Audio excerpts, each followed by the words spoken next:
Tukang sapu dekat Indonesia, orang Indonesia. Pengawal keselamatan pun orang Indonesia. Buat bangunan pun orang Indonesia. Korek longkang apa semua pun orang Indonesia.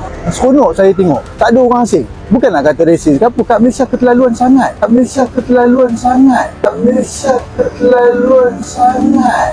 Kenapa Malaysia menjadi antara negara pilihan yang sangat popular untuk warga asing ini?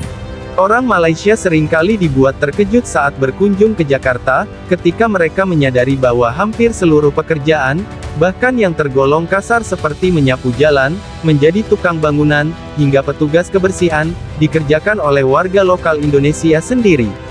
Tukang sapu dekat Indonesia, orang Indonesia. Pengawal keselamatan pun orang Indonesia. Buat bangunan pun orang Indonesia. Korek longkang apa semua pun orang Indonesia. Seronok saya tengok. Tak ada orang asing. Bukan nak kata resis ke apa. Kat Malaysia keterlaluan sangat. Dan mereka ni, dia cakap bahasa Indonesia lah. Jadi saya kalau datang kat sini pun tak tahu jalan ke apa, saya tanya dalam bahasa Melayu, mereka boleh faham. Mereka tunjuk kita, tak ada masalah. Dekat Malaysia, kalau kita tanya pengawal keselamatan ke apa, yang orang Bangladesh, Nepal apa semua, bukan ni mereka faham. Lepas tu bahasa Inggeris pun mereka tak tahu. Kadang-kadang kita rasa kita yang macam orang asing tau dekat negara mereka. Tapi dekat sini, dia rasa lebih dekat. Macam seolah-olah kita berada dalam negara kita sendiri tau. Yang buat kerja ni semua, ada orang tua, orang muda, semua buat kerja yang sama. Tak ada apa masalah. Seronok saya tengok di Indonesia ni.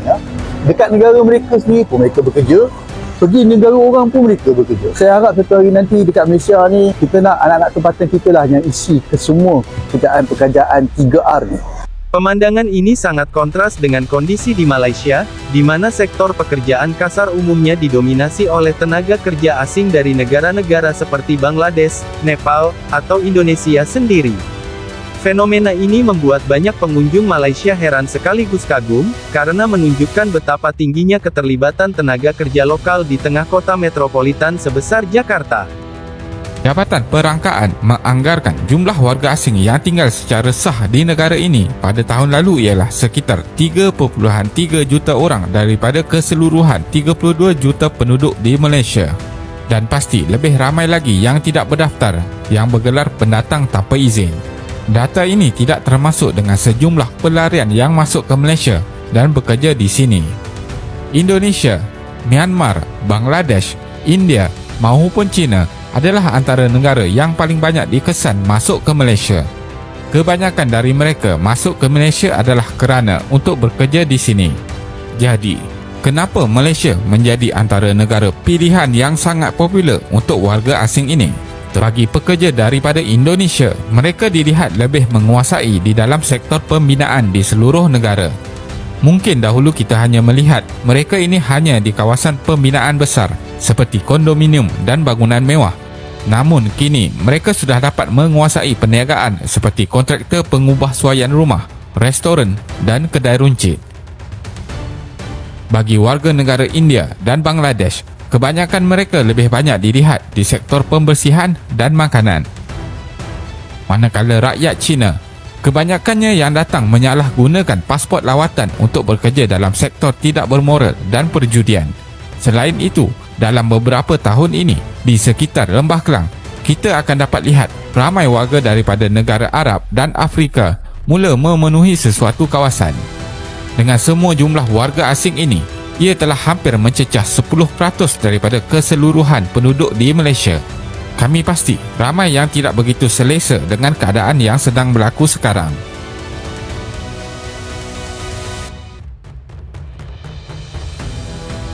Sudah pasti bagi pekerja yang datang ke Malaysia untuk bekerja melihat gaji yang ditawarkan di sini melebihi dengan apa yang ditawarkan oleh negara mereka. Disebabkan ramai orang tempatan yang tidak berminat untuk sektor pembinaan dan perladangan, ramai pekerja asing telah dibawa masuk. Ini kerana nilai RM1000 yang diberikan kepada warga asing tidak sama seperti RM1000 yang rakyat tempatan dapat. Komitmen orang tempatan lebih tinggi berbanding pekerja asing yang kebanyakannya berada di dalam rumah kongsi.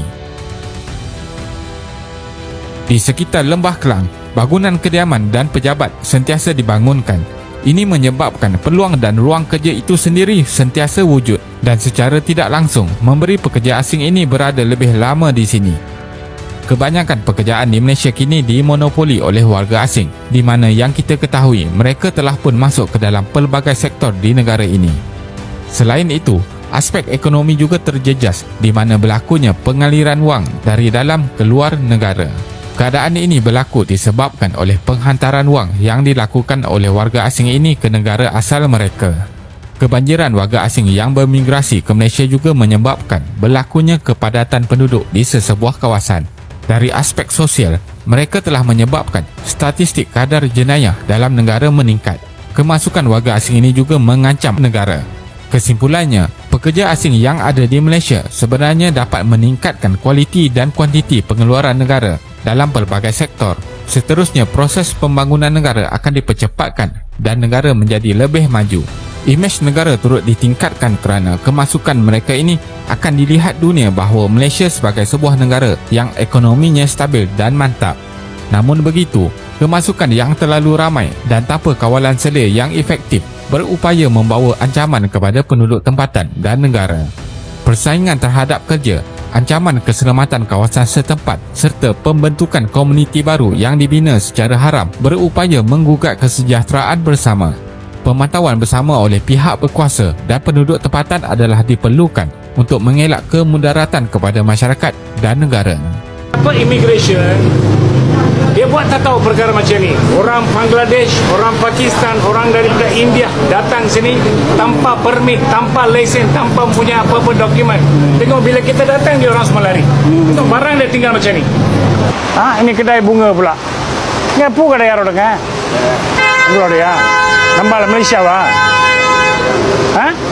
Ni Tamil Nadu Malaysia wah. Tamil Nadu. Dia daripada India Selatan.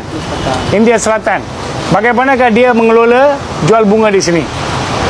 Video ini dirakam untuk membuktikan bahawa warga Malaysia tidak langsung menceburi dalam perniagaan.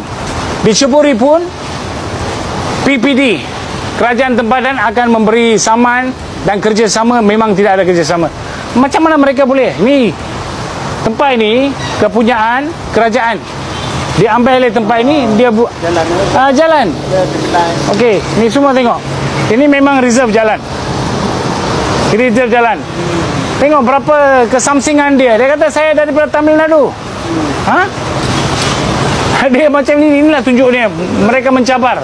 Okey, ini terang-terang membuktikan penjajahan di semua di sini kawasan ini adalah daripada warga asing. Yang kedai bunga, kedai kuih, kedai ni semua from where sing? From where? Dari mana? Tengok dia orang tak fasih bahasa Melayu. Tamil Nadu apa kau? Saya lupa. Dia daripada India Selatan. Dia menaik buat perniagaan jual bunga. Warga Malaysia kalau dia buat perniagaan macam ini, dia kena permit, dia kena lesen. DPKL begitu leluasa melonggarkan penguatkuasaan dia, dia langsung tak perlu depan kita ni jalan Ipoh. Dari mana? India. India mana? Punjab. Okey, bolehkah orang Punjab buat perniagaan macam ini? Ini soalan. So saya menyeru, menyaran, mendesak kerajaan mengambil tindakan, DPKL mengambil tindakan, immigration mengambil tindakan. Kalau tak cukup bantuan boleh minta rela mempunyai 3 juta anggota di Malaysia. Mereka berkalibar, mereka boleh berturun. Tetapi ini mencabar undang-undang, mencabar kredibiliti, mencabar martabat negara. So dia mencabar kerajaan. Apa gunanya ada PBT? Saya tanya apa gunanya? Kita bayar cukai. Kita bayar cukai tanah, cukai rumah, cukai taksiran. Mereka tidak bayar income tax pun. Tapi akaun mereka ada bertimbunan duit. Lambakan warga asing terlalu ramai. Saya menyuruhlah kepada minta ada beribu NGO dalam Malaysia.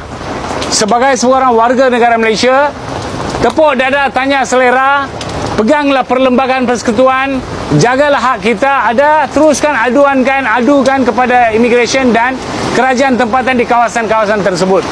Dulu yang maha mulia kita junjung, warga Bangla ke warga apapun ini, kepala agung kita dia pegang.